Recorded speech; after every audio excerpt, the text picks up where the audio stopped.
Дядо Коледа! Ма как така намери пътя към нашия дом, дядо Коледа?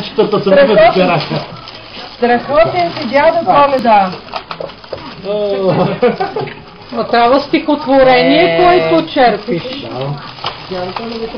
По една песничка да ми изпеят. Ето, заповядайте. Ето, заповядайте, който е слушал. Сашко, слушкал ли е? Който е слушал да палка. Ето, е на мама. Така. Мерси, дядо Коледа.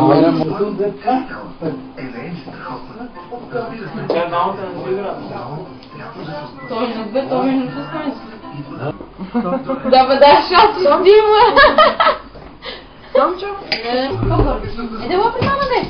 А какво? Защото ще ви спомня, искаш ли? Веднага? Първо беше Айде на здраве! Сипете си. Може някой да не си посуша. Как бе, какво? Тук най-големите червено вино. На здраве, шапси! Искаме и тази червено вино, но има ето тази чашка за червено. Има само още една такава. А не е ли? Томчо! Чакай, ти ще кажеш на здраве, нали ще? А по-съм го лично чашка.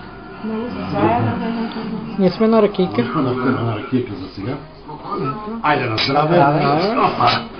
Здраве, на здраве! На здраве! На здраве! Айде, как името? На здраве. На здраве! Поне за на здраве, Аз съм в най-голямата чашка.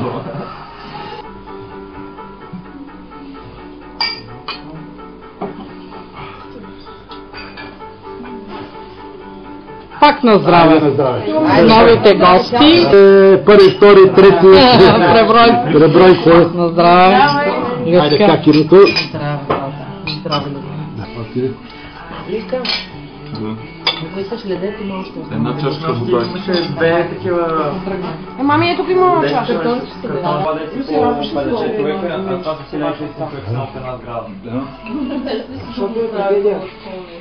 Тя е нам позната ми от... Значи това да Да, директно аз била най-го и тя... Много е важно. Той може да си излезе с приятели, аз мога...